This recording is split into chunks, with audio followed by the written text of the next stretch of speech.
నాకేనేమో ఈ ఇంట్లో నా కథ.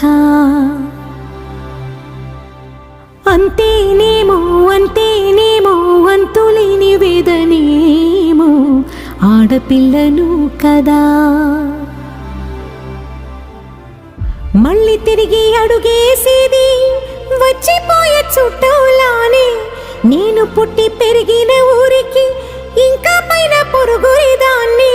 కట్టదాటి గంగ నేడు కంట పొంగెనే. ఎంత ఎంత యాతనో ఎంత గుండె కోతనో ప్రాణమోలే పెంచుకున్న పిచ్చి నాన్నకు దూలమిరి